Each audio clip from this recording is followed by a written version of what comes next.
สบายดีมามื้อนี้เฮามาเฮ็ดข้าวหางหัวงอกเนาะคิดอยากกินโดนแล้วบ่ได้กินพอดีมีข้าวหางในตู้เย็นในตู้แช่แข็งเนาะ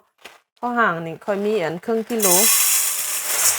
โอ้ยังหอมเด้พี่น้องเอาไว้ในตู้แช่แข็งแล้วบัดนี้เราก็สิเอาไปแช่น้ำเอาไปหม่าว่าซั่นไปนี่ใส่น้ำประมาณนี้แล้วก็แช่ป่าไว้แบบนี้จนว่าอันข้าวมันดูดน้ำหมดนะพี่น้องบางทีเอาข้าวหางมันแก่พูดเราก็สิหม่าป่าไว้ดนถ้าว่าข้าวหางมันอ่อนเราก็สิหม่าไว้ประมาณ30นาที40นาทีเนาะก็แล้วแต่ข้าวเฮาเด้อเดี๋ยวพี่น้องหลังจากที่ข่อยหม่าป่าไว้ประมาณ40นาทีเห็นบ่ข้าวมันก็สิดูดอันเอาน้ำมันหมดเนาะเห็นบ่เม็ดข้าวก็ประมาณนี้บัดนี้เราก็เอาไปนึ่งเลยถ้าว่าเฮาบ่แน่ใจเราก็ซิมเบิ่งเด้อซิมเบิ่งเม็ดข้าวนะพี่น้อง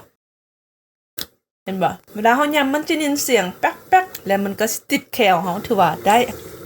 ไปนึ่งแบบนี้เลยพี่น้องเขาจะบ่ล้างเด้อเอาไปนึ่งแบบนี้เลยมันจึงหอมนึ่งจนมันสุกพุ่นแหละคือเฮานึ่งข้าวเหนียวธรรมดานี่แหละหลังจากที่เฮานึ่งข้าวสุกแล้วพี่น้องบัดนี้เฮาก็สิสิกข้าวเนาะเห็นบ่หอมคักพี่น้องแล้วก็นึ่งต่ออีกประมาณ10นาทีเนาะเบื้องนี้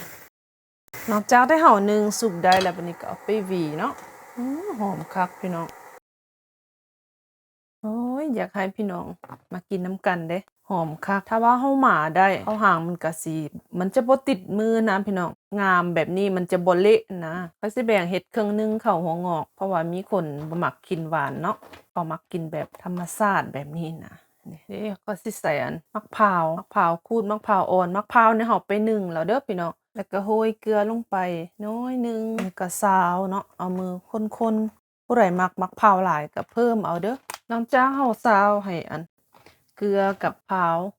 มันเข้าเนื้อเข้าหนังกันดีหลังจากนั้นก็ข้าวมันก็สิเริ่มเย็นลงเฮาก็สิโรยน้ำตาลลงไปน้ำตาลนี่ค่อยใส่น้ำตาลอ้อยเด้อน้ำตาลผู้ใดมักหวานมักบ่หวานก็ใส่ตามใจเฮามักเลยผู้ใดอยากใส่มักเม็ดมะง่าคั่วห้วยใส่ก็ได้แล้วแต่เฮามักเด้อข้อยบ่ใส่หลายหวานหลายก็สิกินยากนะใส่พอดีหวานกำลังพอดีกินสบายแล้วก็แซ่บหมดหลาย